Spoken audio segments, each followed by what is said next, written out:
Em nome do Pai, do Filho e do Espírito Santo. Amém. Proclamação do Evangelho de Jesus Cristo segundo João. Naquele tempo, perto da cruz de Jesus estavam de pé a sua mãe, a irmã de sua mãe, Maria de Cleofas, e Maria Madalena. Jesus, ao ver sua mãe e ao lado dela o discípulo que ele amava, disse à mãe: Mulher, este é o teu filho. Depois disse ao discípulo: Esta é a tua mãe. Daquela hora em diante, o discípulo a acolheu consigo. Depois disso, Jesus, sabendo que tudo estava consumado, e para que a Escritura se cumprisse até o fim, disse: Tenho sede. Havia ali uma jarra cheia de vinagre.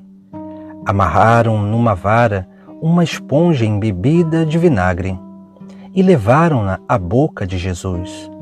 Ele tomou o vinagre e disse: Tudo está consumado. E, inclinando a cabeça, entregou o Espírito.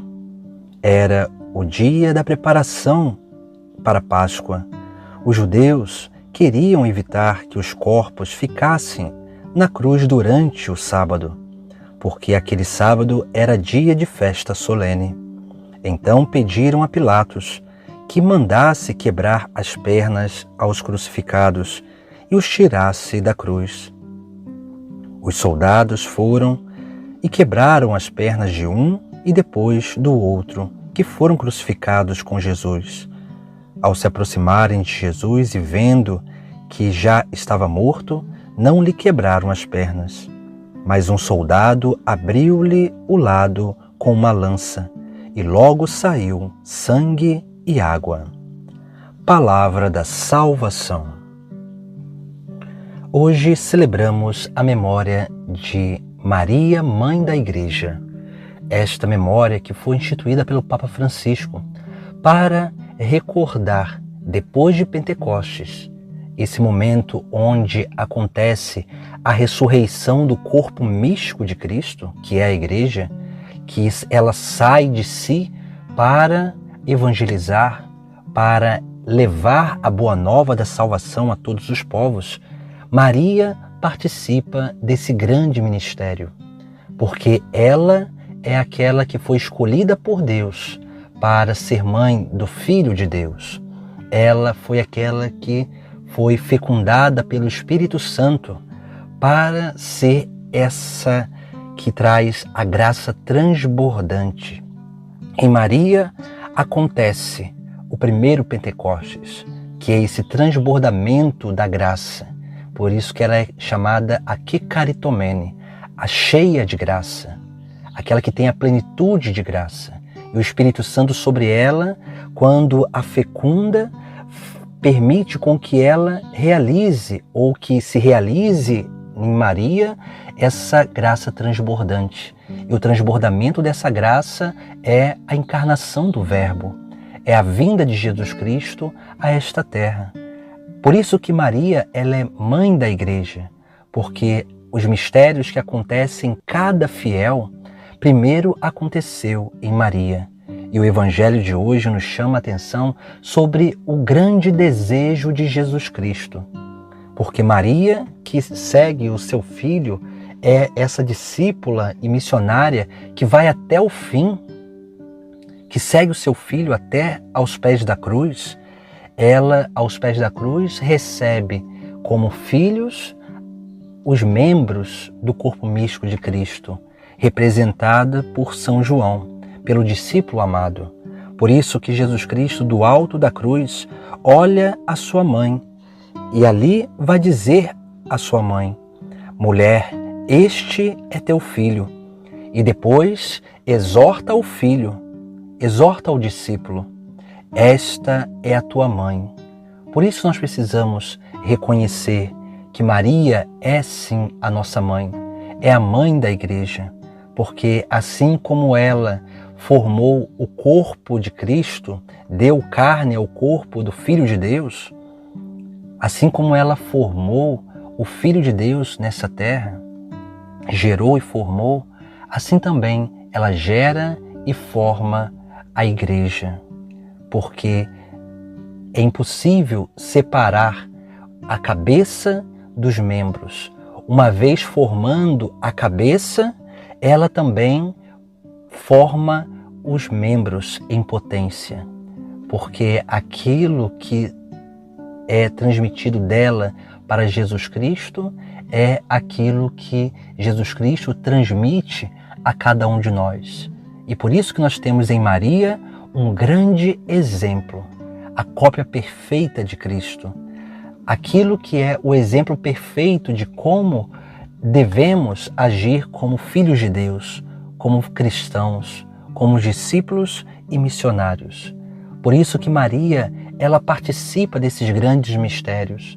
Assim também, do alto da cruz, quando Jesus Cristo morre, ali também Maria, ela participa junto com a igreja desse primeiro mistério de Pentecostes, porque ali do alto da cruz, Jesus entrega o seu Espírito. Depois, do alto da cruz, do seu lado aberto vai sair sangue e água, que são os sacramentos, representam os sacramentos de iniciação cristã, o batismo e a Eucaristia. Por isso que Maria é este membro especial do corpo místico de Cristo. Se Jesus Cristo é a cabeça do corpo místico, que é a igreja, Maria é esse pescoço, esse membro que é o pescoço, donde, por meio da Virgem Maria, vêm os outros membros, porque é o pescoço que liga a cabeça ao resto do corpo. Por isso que Maria é reconhecida como esta, que é a mãe da igreja, aquela que realmente gera e forma, pela ordem da graça, de forma espiritual, os filhos de Deus. Porque todo cristão depende e necessita dessa maternidade divina. Porque todo cristão que se torna um outro Cristo participa da filiação do próprio Cristo, dessa filiação materna e da filiação paterna. E quanto mais nós vamos adentrando nesse grande mistério de vida, nesse grande mistério de igreja, nesse grande mistério da vida da Virgem Maria, nós vamos reconhecendo que na ordem da graça ela é sim a nossa mãe, a mãe da igreja, aquela que nos gera, aquela que nos forma, aquela que nos acompanha e aquela que vai nos auxiliando no caminho, porque assim como ela foi a primeira que participou dos mistérios de Cristo, assim também como ela participou, ela é capaz de conduzir os seus filhos à participação destes mesmos mistérios. Assim, a graça de Pentecostes, o Espírito Santo que agiu em plenitude na vida dela, também é transbordado da vida dela para tocar a vida da igreja, tocar a cada um de nós. E quanto mais nós nos abrimos a essa graça transbordante, mais nós nos unimos como igreja ao próprio Deus no céu. E mais nós, nesta terra, continuamos essa caminhada de peregrinação. Essa peregrinação onde nós estamos acompanhados por aquela que é a nossa mãe, que nos conduz a Cristo, que nos leva ao Pai do céu. Este é o mistério da igreja, do corpo místico de Cristo, que ainda continua participando da filiação divina do Pai e da Mãe, para que possamos ser uma única família, essa única família dos filhos de Deus e também dos filhos de Maria. Bem-aventurada Virgem Maria, Mãe da Igreja, rogai por nós. Em nome do Pai, do Filho e do Espírito Santo. Amém.